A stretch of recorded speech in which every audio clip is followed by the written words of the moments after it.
मोकामा बिहार में जनसुराज पार्टी और जेडीयू के बीच हुई झड़प में मारे गए समर्थक के शव को जब शुक्रवार को पोस्टमार्टम के लिए अस्पताल लाया गया तो वहां स्थिति तनावपूर्ण हो गई। अस्पताल परिसर में हंगामा हुआ और सुरक्षा बलों को तैनात करना पड़ा।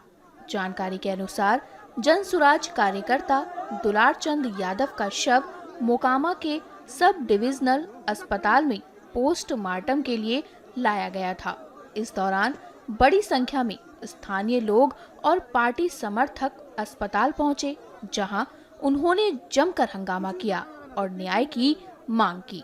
उन्होंने पुलिस प्रशासन के खिलाफ नारेबाजी की और घटना में शामिल आरोपियों के खिलाफ कठोर और त्वरित कार्रवाई की बात रखी।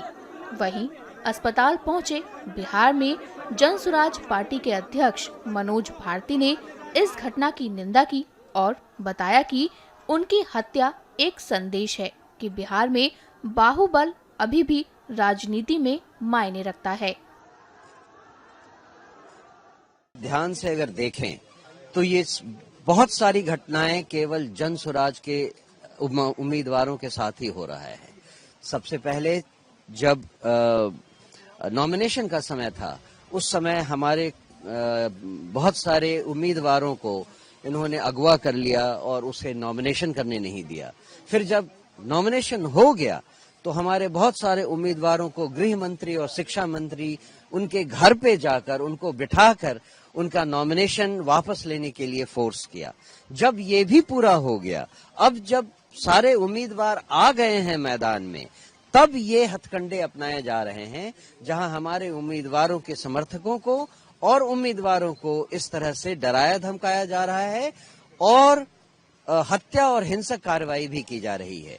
आपको यहां मैं बता दूं कि जिनकी हत्या हुई है वो आधिकारिक तौर पर हमारे कार्यकर्ता नहीं थे, लेकिन आधिकारिक तौर पर जो हमारे उम्मीदवार थे उनके वो क्लोज रिलेटिव थे, उनके चाचा जी थे और उस हिसाब से वो हमारे समर्थक हुए। लेकिन उनकी हत्या करके समाज में ये बात बताई जा रही है कि बाहुबली अभी भी एक फैक्टर हैं।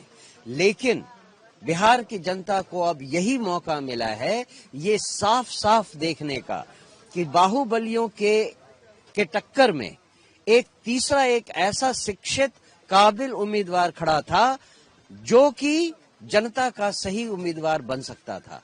लेकिन उसे डरा धमका कर ये प्रयास किया जा रहा है कि जंगल राज को फिर से वापस लाया जाए।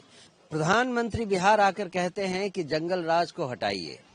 अब उनसे कोई ये तो पूछे कि जंगल राज वो तो हट गया, लेकिन ये जो जंगल राज 2 है जो ऑलरेडी बिहार में है, उसमें वो भागीदार रहे हैं। 17 साल से वो इसमें भागीदार रहे हैं। इसकी जिम्मेदारी किसकी है? ये जो जंगल राज 2 है वो जंगल राज 1 से भी भयानक हो गया है।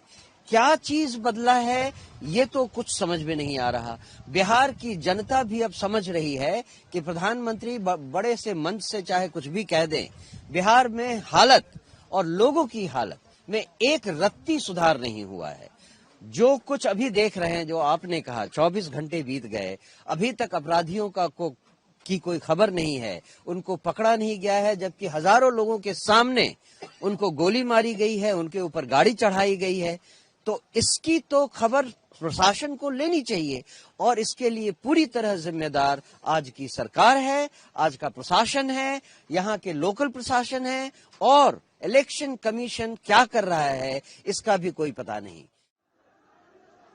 भीड़ ने पुलिस और प्रशासन के खिलाफ नारेबाजी की और मौके पर अफरा तफरी मच गई। स्थिति को देखते हुए अतिरिक्त पुलिस बल बुलाया गया और अस्पताल परिसर में सुरक्षा बढ़ा दी गई। अधिकारियों के मुताबिक कानून व्यवस्था बनाए रखने के लिए सभी जरूरी कदम उठाए जा रहे हैं। ये पूरा मामला गुरुवार को उस समय शुरू हुआ जब जनसुराज पार्टी और जेडीयू के 2 काफिले चुनावी प्रचार के दौरान मोकामा में आमने सामने आ गए। पहले दोनों पक्षों के बीच बहस हुई, जिसके बाद फायरिंग की घटना हो गई। पुलिस के मुताबिक फायरिंग के दौरान जन सुराज पार्टी के कार्यकर्ता दुलार चंद यादव को गोली लगी, जिन्हें अस्पताल ले जाया गया, जहां डॉक्टरों ने उन्हें मृत घोषित कर दिया। घटना के बाद क्षेत्र में तनाव फैल गया और भारी पुलिस बल की तैनाती की गई। प्रशासन ने मामले की जांच के आदेश दे दिए हैं और फायरिंग में शामिल लोगों की पहचान की जा रही है और कानून के अनुसार कार्रवाई की जाएगी।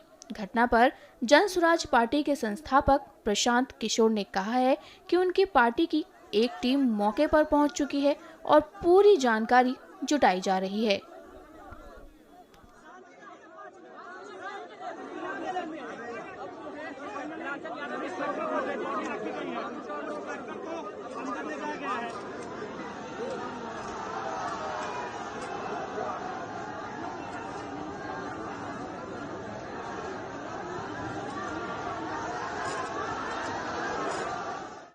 अगर आप ये वीडियो YouTube पर देख रहे हैं तो हमारे चैनल को सब्सक्राइब कर बेल आइकन दबाएं और Facebook पर देख रहे हैं तो हमारे पेज को लाइक करें।